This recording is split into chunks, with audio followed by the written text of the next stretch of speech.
So, if you or a loved one is struggling with adult asthma, or you're feeling tired and dependent on inhalers, or wondering what else you might have going on, this video is for you.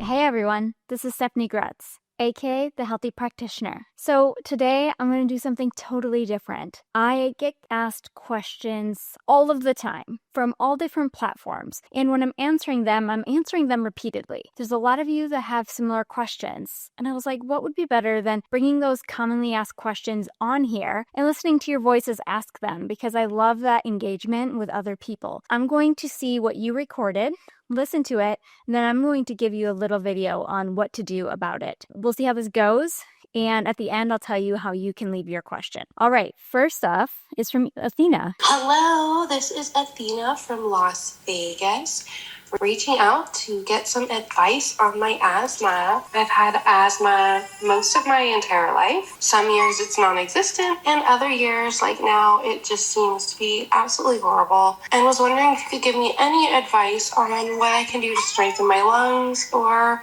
just help my asthma be a little bit better. Awesome. So if you or a loved one is struggling with adult asthma, you're feeling tired and dependent on inhalers, or wondering what else you might have going on, this video is for you. Thanks for your question, Athena. I'll dive into asthma, root causes, and some helpful tips to get you looking deeper into the root cause. So first, let's talk about what actually is asthma. So asthma is defined as a chronic condition where airways become inflamed and narrowed, often triggered by allergens, exercise, and stress. In conventional medicine, we treat it with bronchodilators like albuterol and inhaled corticosteroids. And while these tools can be life-saving in acute moments, trust me, they have their place, but they also don't answer the question, why is our body inflamed in the first place? So, in integrative medicine, we really look deeper. Asthma is an inflammatory condition, and inflammation almost always has a root. So here are a few core patterns I see with my adult asthma patients. Gut health imbalance. Dysbiosis, aka leaky gut, or chronic food sensitivities like dairy and gluten can drive systemic inflammation that manifests in the lungs. The gut-lung axis is a real thing. I see this a lot in kids as well. Kids that have the constant mucus production, allergies, asthma, ear infections. A lot can be tied to the food sensitivities. Environmental toxicities like mold, synthetic fragrances, cleaning chemicals, or even off-gassing of furniture. So if you get new furniture or carpet or anything like that, you're living in a new home, that can off-gas toxic chemicals, and that can trigger airway issues. So I always ask everybody, what are you breathing in daily? Hidden infections or immune dysregulation. Things like candida overgrowth or chronic viral loads may subtly weaken the immune system and keep inflammation high. Another cause is nutrient deficiencies.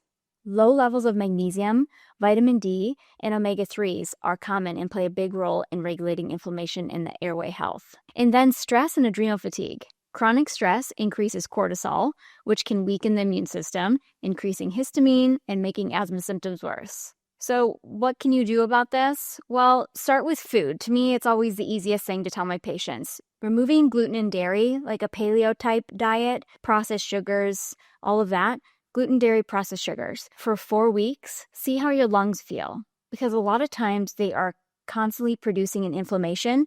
So once we give our body a break and then we reintroduce a food that it's having an inflammatory reaction to, it will be hypersensitive. So removing them can really just clean the baseline and then let your body start telling you what it really likes and doesn't like. Get your gut tested. So we can do GI maps or stool testing to uncover some stealthy infections or imbalances or inflammation. Cleaning up your environment is always really good. I talk about this a lot. Ditching your synthetic air fresheners, checking for mold in your house, in your workplace, using specific air filters to help as well, and then cleaning each room one by one to try to help the environment get a little bit cleaner. And then support your body with nutrients. I love magnesium glycinate. I love fish oils and vitamin D. Those are like the top 3 that I would always do just to help with general immune system health, and also breathe deep and manage your stress. And I know it's a lot easier said than done, but breath work, grounding, and doing something like adrenal cortex can help your overactive nervous system and support your adrenals. Bottom line is that asthma isn't just about your lungs. It's a message from your body.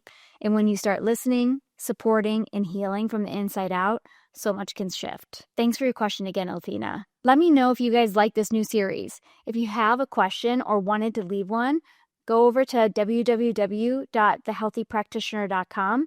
There's an Ask a Question bar.